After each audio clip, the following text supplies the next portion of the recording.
ये गुलाम बना लेंगे, ये वो लोग हैं।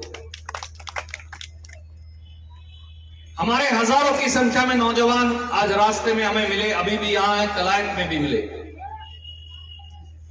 मुझे ये बताइए, 47 बार पेपर लीक हुआ, पानीपत के भारतीय जनता पार्टी के नेता के स्कूल से पेपर बिका, हरियाणा पब्लिक सर्विस कमीशन के दफ्तर में करोड़ों रुपए की रिश्वत ली गई। क्या आज तक 10 साल में खट्टर साहब ने, दुष्यंत चौटाला ने किसी को सजा दी? यहां एक पेपर लीक माफिया है, गैंग है। वो गैंग मनोहर लाल खट्टर जी की सरकार के संरक्षण से चलता है, मैं जिम्मेवारी से इल्जाम लगाता हूं। वो गैंग नौकरी देकर बदले में पैसे लेकर पेपर बेचता, और आखिर में वो बच्चे जो न्याय मांगने, त्रुटियां बताने अदालत में जाते हैं, खट्टर साहब उन पर इल्जाम लगाते हैं। खट्टर साहब, आप उम्र में हमारे बुजुर्ग हैं, ऐसी सरकार को चुल्लू भर पानी में डूबकर मर जाना चाहिए। जो हरियाणा के युवक और युवतियां, उनकी कोई भी जाति हो, उनके हकों को इस प्रकार से छीन रही है। और क्या ये सच नहीं, क्या ये सच नहीं भाइयों, साथियों, दोस्तों, बुजुर्गों, माताओं, कि जब कहीं झगड़ा होता है, कहीं किसी इलाके के अंदर मारकाट मची हो, हम अपने घर वालों को, परिवारजनों को वापस बुला लेते हैं। मनोहर लाल खट्टर जी और दुष्यंत चौटाला क्या कर रहे हैं? इजराइल के अंदर 1 लाख लोग के करीब मर गए, वहां दंगे होने लग रहे हैं, मारकाट मची हुई है, तोप चल रही है, बंदूक चल रही है, गोले चल रहे हैं, और खट्टर साहब इश्तार देके कहते हैं हमारे बच्चों को, तुम इजराइल मजदूरी करने चले जाओ। मैंने उन बच्चों का वीडियो देखा, मुझे विश्वास है कि अगर आप में से किसी ने देखा होगा तो 2 आंसू आपकी आंख से जरूर छलके होंगे, क्योंकि आपके घर में भी कोई ना कोई बेटा बेटी है। तो बच्चे ये कह रहे हैं, वहां लाइन में लगे खड़े, 20,000 की नौकरी इजराइल में मिले, अच्छा है, वहां गोली खा के मर जाएंगे, यहां भूख से तो नहीं मरेंगे। मनोहर लाल खट्टर जी, दुष्यंत चौटाला जी, नरेंद्र मोदी जी, ये हरियाणा को और इस देश को कहां लाकर खड़ा कर दिया आपने, जहां 20,000 की नौकरी के लिए हरियाणा के बच्चों को मरने की मनोकामना करनी पड़ती है। इस हरियाणा की कल्पना की थी, इसलिए 10 साल तक हमने आपका शासन बनाया था, इसलिए पूरे कैथल जिले से, हर हल्के से हमने आपका विधायक चुनकर भेजा था, कि हमारे बच्चों को फिर मौत के ग्रास में आप भेज दें। और शैलजा जी, एक नई बात जब इस मंच पर आ रहे थे तो एक साथी ने मुझे बताई, वो और भी अजीब, एक कौशल निगम खट्टर साहब ने बना रखा। आज कौशल निगम ने इश्तार निकाला है कि हरियाणा के बच्चों को डेनमार्क मुल्क के अंदर सफाई कर्मचारी लगाने भेजना। भाई, अगर हमें साफ करना होगा तो हम अपना घर और गांव और बस्ती कर लेंगे, हमें डेनमार्क में जाके दूसरों का घर साफ करने की आवश्यकता क्या है? खट्टर साहब, अगर आप इनको 2 पैसे की रोटी नहीं दे सकते, कच्ची पक्की किसी प्रकार की, इनके भूखे पेट के अंदर 2 जून की रोटी नहीं डाल सकते, तो आज मैं इस मंच से कहता हूं, भगवान श्री कृष्ण को हाजिर नाजर मानकर, खट्टर साहब, आपको और दुष्यंत चौटाला को एक क्षण भी गद्दी पर बने रहने का अधिकार नहीं, आपको इस्तीफा दे देना चाहिए। ये है वो न्याय की लड़ाई जिसकी परिकल्पना कुमारी शैलजा जी ने की। ये है वो न्याय की लड़ाई, धर्म की लड़ाई, नीति की लड़ाई जिसकी परिकल्पना आपके अजीज रणदीप सिंह सुरजेवाला ने की है। ये है वो न्याय की लड़ाई जिसे राहुल गांधी लड़ रहे हैं। ये है वो न्याय की लड़ाई जिसे मल्लिकार्जुन खड़गे लड़ रहे हैं। ये है वो न्याय की लड़ाई जिसके लिए हजारों किलोमीटर पैदल चलकर देश के एक कोने से दूसरे कोने राहुल गांधी जा रहे हैं। खट्टर साहब क्या कर रहे हैं? हरियाणा को जात पात के आधार पर लड़वा रहे हैं। अग्रवाल को पंजाबी समाज से लड़वाएंगे, रविदासिया को वाल्मीकि समाज से लड़वाएंगे, जाट को गुर्जर से लड़वाएंगे, ब्राह्मण को किसी राजपूत समाज से लड़वा देंगे, पिछड़ों के अंदर भेदभाव कर देंगे, एससी समाज के अंदर भेदभाव पैदा करेंगे। अब तो ये धर्म के आधार पर भी हमें लड़वाने लगे हैं। जो मेवात का हमारा छोटा सा इलाका है, वह ये वो लोग हैं जो इस पूरे समाज को तहस नहस करना चाहते हैं। मैं हरियाणा का एक बेटा आपसे पूछता हूं, हमारे बुजुर्गों ने एक जात का गांव क्यों नहीं बसाया? जवाब दीजिए बूटा सिंह। 36 जात का गांव क्यों बसाया? धर्मवीर भाई आप जवाब दीजिए। बलवान सिंह जी आप जवाब दीजिए। संधू साहब आप जवाब दीजिए। मंत्री जी आप दीजिए। बुरा साहब आप दीजिए। कोई बता सकता? हरियाणा में एक गांव बता दीजिए 7,500 गांव में से जो एक जात का गांव। एक शहर बता दीजिए जो एक जात का। किसी गांव में कोई जाति ज्यादा है, किसी गांव में कोई जाति ज्यादा है, परंतु हर गांव के अंदर हर जात मिलेगी। हमारे बुजुर्ग बावड़े नहीं थे, इसलिए कि समाज 36 जात से चलेगा साथियों। समाज एक जात से नहीं चल सकता। और समाज में जो दबे हैं, कुचले हैं, वंचित हैं, शोषित हैं, पीड़ित हैं, यहीं खड़े होकर चौधरी शमशेर सिंह सुरजेवाला कहा करते थे, चौधरी दलबीर सिंह जी ने, आपके पिताजी ने हमेशा उन्हीं की लड़ाई लड़ी। वो कहा करते थे, मैं सबसे पहले गरीब का साथी हूं, कोई मुझसे बुरा माने पर्ची ना दे। मैं आज फिर दोहराता हूं वही बात। कांग्रेस पार्टी, कुमारी शैलजा, रणदीप सिंह सुरजेवाला सबसे पहले गरीब का साथी, बुरा माने। वो उद्योगपतियों के दलाल हैं जो आज दिल्ली और हरियाणा की सत्ता पर बैठे, वो आपका अधिकार छीनकर बेचना चाहते हैं। जो गरीब किसान है, छोटा छोटा आधा किले का, जो गरीब रविदास या वाल्मीकि बैकवर्ड है, जो छोटा छोटा हमारे दुकानदार भाई हैं पूरे इस शहर के अंदर, हम उनके साथ हैं। इसलिए साथियों, दोस्तों, बुजुर्गों, माताओं, बहनों, नौजवानों, हम लड़ाई लड़ रहे हैं वही जो भगवान श्री कृष्ण ने लड़ी थी।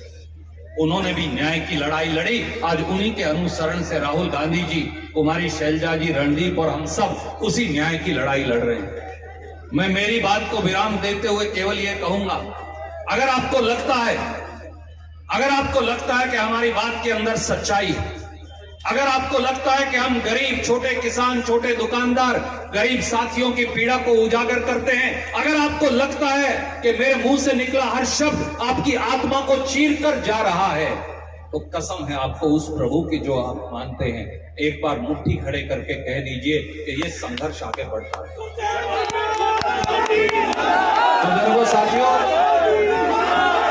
बुजुर्गों साथियों, मैं मेरी वाणी को यहीं विराम देता हूं, पर एक बात आपको आज कहता हूं, ये विधानसभा क्षेत्र मेरा, आपका, सबका है, पर एक और व्यक्ति का भी है जिसका अधिकार मुझसे भी ज्यादा है, क्योंकि बड़ी बहन का अधिकार घर के ऊपर पहला होता है, वो आदरणीय शैलजा जी है।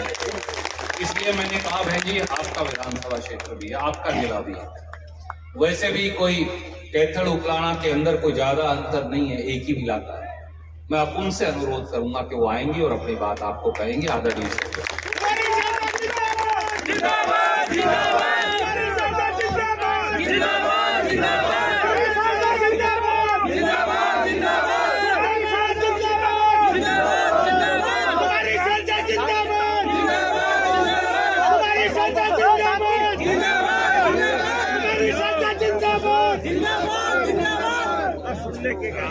कांग्रेस पार्टी के वरिष्ठ नेता, हमारे पार्टी के राष्ट्रीय महासचिव, जिन्होंने अभी कर्नाटक में कांग्रेस पार्टी को ऐतिहासिक जीत हासिल करवाई, मेहनत करते रहे, आप लोगों के बीच में बचपन से खेलते कूदते मेहनत करके आज हमारे कांग्रेस पार्टी के देश के राष्ट्रीय दायरे में इनका नाम लिया जाता है। मेरे भाई रणदीप सिंह सुरजेवाला जी, देर हो रही है, मैं और किसी का नाम नहीं लूंगी। मंचासीन सभी सम्मानित साथीगण, यहाँ पर इतनी भारी संख्या में मौजूद मेरे बहुत ही सम्मानित बुजुर्गों, मेरे बहुत ही जोशीले नौजवान साथियों और मेरी प्यारी बहनों, साथियों, सुबह से हम देख रहे हैं। जहां भी जाते हैं, पहले कलायत गए, रास्ते में कई जगह लोगों ने इतने प्यार से हमें रोका। और अब जब कैथल के नजदीक पहुंचे तो वहां से हमें तो लगा था कि थोड़ी देर में अपना भाषण देकर हम निकलेंगे, आगे जाएंगे, क्योंकि जैसा भाई रणदीप जी ने कहा 14 प्रोग्राम है। लेकिन आप लोगों का इतना प्यार उमड़ रहा था और जिस जोशो खरोश से कैथल के लोग, मेरे भाई, नौजवान, बुजुर्ग हमें सामने नजर आए, नारे लगाते हुए, स्वागत करते हुए, तो हमें इतना समय लग गया। साथियों, 2-3 बातें कहूंगी।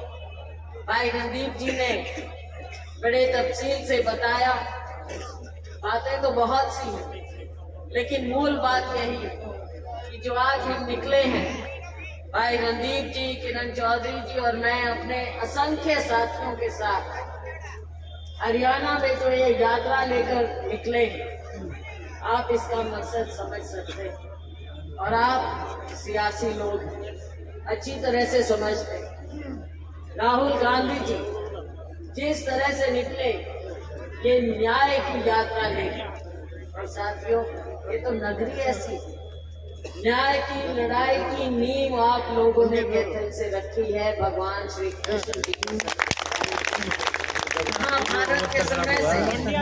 और जब हम आ रहे थे, भाई रणदीप जी यहाँ का इतिहास मुझे बता रहे थे कि कैसे कृष्ण जी और पांडव निकलते थे, सुबह पूजा करते हुए रण में जाते थे। और साथियों, आपने देखा एक तरफ कौरवों का भारी भरकम उनकी फौज और एक तरफ 5 पांडव और श्री कृष्ण।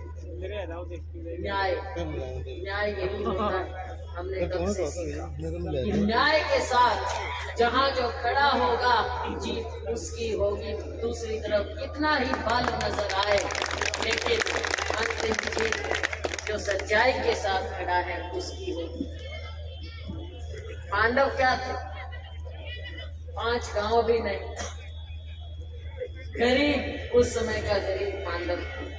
आज भी वही लड़ाई है, पांडवों की लड़ाई है। और राहुल गांधी जी जो न्याय यात्रा लेकर निकले, आज उसी का हिस्सा हम बनकर निकले। न्याय चाहिए मेरे गरीब भाइयों को, दलितों को, पिछड़ों को, और सबसे ज्यादा मैं समझती हूँ गरीब, पिछड़ा, दलित, उसमें सबसे ज्यादा किसको चाहिए वो चाहे किसी भी वर्ग का हो, मेरा नौजवान जो यहाँ पर है उसको न्याय चाहिए, उसको अपना भविष्य चाहिए। और जिसका भविष्य आज इस भारतीय जनता पार्टी सरकार ने, केंद्र में मोदी जी की सरकार ने, हमारे राज्य में जो खट्टर जी की सरकार है, इन्होंने आज आपका भविष्य इतना धूमिल कर दिया है, खत्म कर दिया है। साथ उसके उदाहरण दिए रणदीप जी ने। कभी कहते हैं इस्राइल जाओ, जल जाओ, मर जाओ, कट जाओ, वहां पर लड़ाई लड़ो दूसरे लोगों की, और कभी कह देते हैं कि दूसरी जगह जाओ और सफाइयां। क्या इनकी नई रोजगार की परिभाषा यही है कि हम यहाँ के अपने इस नौजवान को कुछ ना दे सके, दूसरे देशों में भेज दे भिखारी बनाकर? क्या हमारा नौजवान यही सोचता था जब 2 करोड़ हर साल आपने कहा कि रोजगार देंगे, तो क्या इस रोजगार की बात होती? साथियों, धोखे पर धोखा हुआ है, किसान के साथ धोखा हुआ, मजदूर के साथ धोखा हुआ, सबके साथ धोखा किया और आगे ये बड़े धोखा करते हुए। लेकिन इस बार नहीं होगा। आप मुझे बताइए, जहां हम खड़े हैं कितना काम हुआ है, और अगर काम की कदर ना हो साथियों तो दिल टूट जाता।